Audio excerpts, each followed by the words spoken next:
পতিস biology Phoenix মাধ্যমিক result 2024। কখনো কখনো মাধ্যমিকের রেজাল্টটাও টর্নেডোর মতো হয়ে যায় নিট কিংবা এইচএস বা অন্যান্য পরীক্ষার থেকেও। তার কারণ যদি কখনো এমন হয় যে কোনো ব্যাচ যখন কারো দায়বদ্ধতা নিয়ে প্রশ্ন তোলে এবং 8, 9, 10 জন স্টুডেন্ট বেরিয়ে চলে যায়, তখন এই রকম একটা রেজাল্ট হলে সেটা অক্সিজেন জুগিয়ে যায়, সেটা টর্নেডোর মতো হয় এবং সেই টর্নেডো আমরা দেখব। এবং যারা এই কুশীলভ এবং যারা পতিস বায়োলজি ফিনিক্সকে এই সম্মানের জায়গায় পৌঁছে দিয়েছে এবং গড়টা বজায় রাখতে সাহায্য করেছে, তাদেরকে অবশ্যই আন্তরিক শুভেচ্ছা জানাই। এসে গেছি পতিস বায়োলজি নিয়ে, চাই আরো কিছু শেখাতে। তো মাধ্যমিক এবং মাধ্যমিকের নেপথ্যে ভিড় করে ইমারত আকাশটা ঢেকে দিয়ে চুরি করে নিয়ে যায় বিকেলের সোনারত। ছোট ছোট শিশুদের শৈশব চুরি করে গ্রন্থ কিটের দল বানায় নির্বোধ। এরপর চুরি গেলে বাবুদের ব্রিফকেস অথবা গৃহিণীদের সোনার নেকলেস। সকলে সমস্যরে একরাশ ঘৃণা ভরে চিৎকার করে বলে চোর চোর চোর চোর চোর। ভিড় করে ইমারত আকাশটা ঢেকে দিয়ে চুরি করে নিয়ে যায় বিকেলের সোনারত। ছোট ছোট শিশুদের শৈশব চুরি করে গ্রন্থ কিটের দোল বানায় নির্বোধ।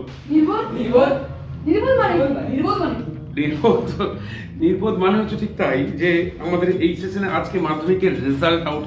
পতিস বায়োলজি ফিনিক্সের পক্ষ থেকে আমি সুব্রত প্রতীক।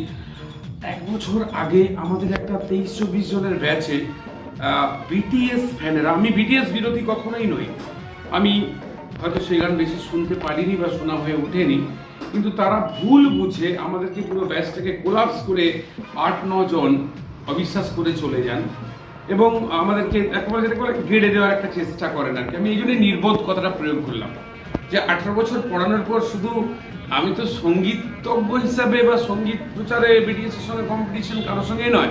ছাত্রকে মাস্টার, ছাত্রছাত্রীকে মাস্টার, শিক্ষক মশাই বলতেই পারেন। তো যাই হোক, আজকে রেজাল্ট আউট হয়েছে আমাদের হায়েস্ট এবারে 100 হয়নি, 95 এবং গড় যেটা হয়েছে 80%-এর কাছাকাছি হয়েছে। 79.82-3 থেকে একটু ডাউন হতেই পারে, বিভিন্ন সেশন অনুযায়ী এটা হয়। এবং আমাদের পতিস বায়োলজি ফিনিক্সের যেটা আমার সবচেয়ে ভালো লাগে, আমি যদি অভিভাবক হতাম, যে একমাত্র এই একটা বায়োলজির সংস্থা যেখানে সর্বোচ্চ নাম্বারের সঙ্গে সঙ্গে সর্বনিম্ন নাম্বারটা দেওয়া হয়, লোয়েস্টটাও নামটা লেখা হয় না কিন্তু লেখা হয়, তার মানে একদম পুরো ঝাকাস। আমরা নির্বোধ হব না এবং তাদেরকে বলবো যে এই প্রকৃতির এই গরমে, বিশ্ব উষ্ণায়নে মুক্তমুখ সময়ে প্রকৃতির পরিষেবা করো, তোকে ঘেটে দিয়ে লাভ নেই।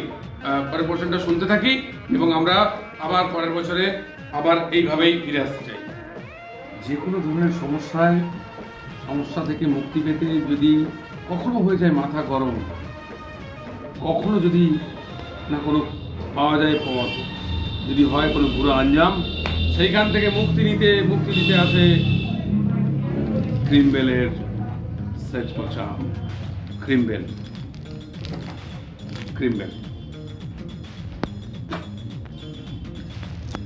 ঠিক না? হ্যাঁ, ক্রিমবেলের সেজমোচামের তো ব্যাপারগুলো। এবার আমাদের নিট বায়োলজি মাধ্যমিক, উচ্চ মাধ্যমিকের সবার এই যে রেজাল্টের একটা এটা না থাকলে তো বাকি সব অর্থহীন। কারণ কর্মফল এটা তো সূতযুগের কথা ছিল যে কর্ম করে যাও, ফলের আশা করো না, কিন্তু এখন তো ফল ছাড়া কর্ম অর্থহীন হয়ে যায়। সুতরাং একটা ফলের ব্যাপারটা একটু প্রকাশ করে দেওয়া এবং অবশ্যই এটা প্রমাণ সাপেক্ষ। এবং এরপরে আমরা এই যে ফলগুলো পেয়ে থাকি যে কারণের জন্য, যে কাজগুলো আমরা করি বা ছাত্রছাত্রীদেরকে উদ্বুদ্ধ করার বিভিন্ন রকম প্রয়াস, এটা ব্যবহারিক প্রয়োগ। জীবন বিজ্ঞান কখনোই একটা ক্লাসরুমের ব্ল্যাকবোর্ড বা হোয়াইট বোর্ড নির্ভর হতে পারে না।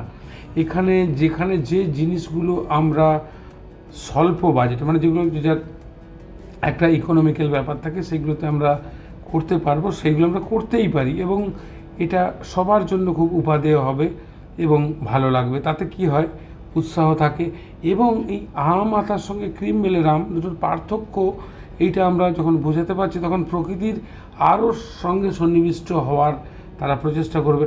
এবং আগে কি হয়নি সেটা না ভেবে এখন কি করা যেতে পারে, বর্তমানের কথা, বর্তমান কি চাইছে সেই ব্যাপারটা আমরা করতেই পারি। যে এই যে একটা আম, যে এটা ক্লাস 8-এর একটা বিষয়, আম, ধান এবং বিভিন্ন পোলট্রি এই সমস্ত রয়েছে, তো সেখানে এই গোলাপ খাস বা বেগুন ফুলি এই বিভিন্ন ধরনের আমগুলোকে নিয়ে এসে যে সচমুচ আম, যেটা আমের নির্যাস ব্যবহার করে তৈরি করা হচ্ছে এবং তার সঙ্গে এই প্রকৃতির আম, এই দুটোর সামঞ্জস্য যখন আমরা দেখাচ্ছি যে কোনটা ভালো হতে পারে, কোনটা অতটা ভালো নয় সেই বিষয়টা, এবং এই গরমে যে এই যে আইসক্রিম এগুলো খেয়ে নেওয়ার কারণে যে গলা ধরে যাওয়া বা এই সমস্ত ব্যাপার, ঠান্ডা একটু লোভনীয় ব্যাপার, তো আমার গলা শুনে নিশ্চয়ই মনে হচ্ছে, এবং এই শীততাপ নিয়ন্ত্রিত রুম এবং তার বাইরে অসাধারণ। এইটাই ক্লাস 8-এর খুবসুরতি, এইটাই যে সিলেবাসের মধ্য থেকে,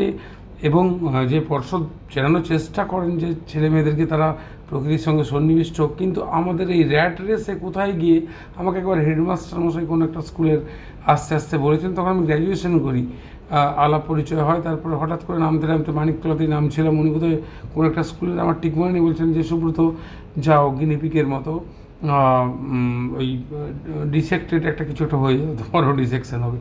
অদ্ভুত, মানে তখন ব্যাপারটা কি হয়, কৈশোর যৌবনের একটা ব্যাপার, তখন এই সমস্ত ব্যাপারগুলো।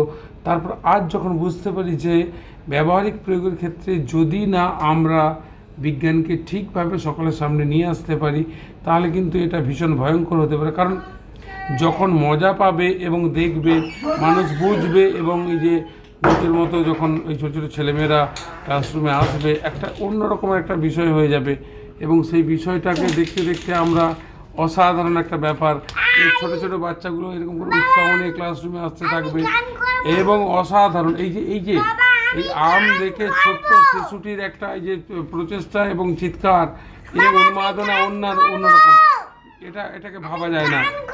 একদম একদম, তুমি এই ক্লাস থেকেই তো তুমি গানটা শুরু করবে, অসাধারণ অসাধারণ। করো করো করো, একদম তুমি এই যে মৌমাছির চাক দেখতে দেখতে করো করো, কি করবে করো, গান করবে, করো, অসাধারণ। তো সুতরাং আবার দেখা হবে, আবার নতুন একটা জায়গায় ছোট শিশুরা তারা উৎসাহ নেবে, উৎসাহ উদ্দীপনা নিয়ে কাজ করবে, এবং সেই কাজ থেকে আমরা অসাধারণ। তোমাকে করতে কে না বলেছে, তুমি এগিয়ে চলো এবং আমরাও এগিয়ে যাই, চলো চলো। তোমরা আসবে তো, তোমরা আসবে তো, যদি নতুন কোনো ক্লাস নিয়ে আমি এই চ্যানেলে আসি। তোমরা আসবে তো, তোমরা শিখবে তো, তোমরা আসবে তো।